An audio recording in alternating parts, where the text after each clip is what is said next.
Okay, so as I mentioned in the intro video, one of the goals in going through this session is eventually being able to use Google Slides to make a virtual classroom or using it to make an interactive notebook, digital notebook, or using Google Slides more interactively as assignments for students. So this is my virtual classroom that I created last summer when we went virtual. It was something that I had on Google Classroom for students to utilize or get information. Parents also could use this to get information. I know a lot of colleagues, a lot of my colleagues within my building and my department had virtual classrooms, and it was something that I was able to teach my department how to do, which led me to thinking maybe other teachers would want to know how to create a virtual classroom if they have not done so or have seen them and were interested in making a virtual classroom. And again, they're really just some basic skills that you can use and build upon to create your own virtual classroom or interactive notebooks.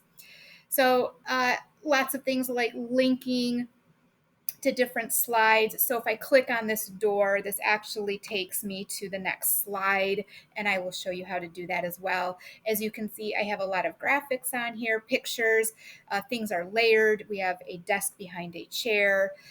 We have links to the agenda, which is within this slideshow, links to other resources for students. So just something kind of fun for students at the beginning of the year when you share this with them, that you could use and have them explore some different things within your subject area or within your grade level.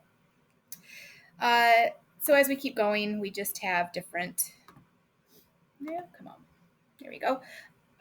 Pages, click here to see a poster. This was for Google Meet expectations. I won't take you through everything, but as you can see, this is just something kind of fun that we created for the beginning of the year. Other things that you can use Google Slides more interactively for would be something you would assign to students in Google Classroom. This is an interactive notebook that my team used in 7th grade for chemical reactions. And each student, as you can see, this is a student version. Each student was assigned this notebook within Google Classroom. So when you assign it to Google Classroom, you obviously want to make a copy for each student. But within the notebook, they had embedded videos and reading material, certain slides. They were to do something, answer some questions, or complete a data table, um, or even create a whiteboard or upload a picture that was a model for their science learning. All right, so it's taken a little bit to load. And that's one thing that I kind of want to mention. When you do an interactive notebook, if you're going to assign them to students, I would not make your notebook more than 10 or 15 slides, because it does take a little bit for the slides to load, and depending on your school's Wi-Fi, that could be a lengthy time.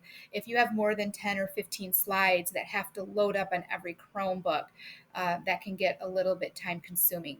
And by chunking it down into smaller units or smaller lessons, it does make it a little bit more user-friendly for the students, and they don't get so overwhelmed. I am going to teach you how to change your background. Slide 2 would be something for the students to personalize if they want to add pictures to their notebook. I'm going to teach you how to find pictures and upload them into slides. And as we just keep going through this interactive notebook, I do give the anchoring phenomenon. There's different slides for when they turn and talk with their classmates. And then obviously we have some slides that they would be responding to. And some of these slides I would grade. Some of them I would make them as an actual assignment in Skyward that I would grade. And others would just be for them to work off of or use, gathering data, answering questions with their group, taking notes and things like that. So you might not be grading the entire notebook if this is something that you would use to assign students. All right, so we'll get started. And on the slide for activity 1, there is a link that you're going to click on. It will force you to make a copy of an interactive Google slide deck that you will actually be typing in and doing some things in and learning how to do some of these things to make your interactive notebooks or your virtual classrooms. So go ahead and click on that link. It will force you to make a copy, and we'll see you in the next activity.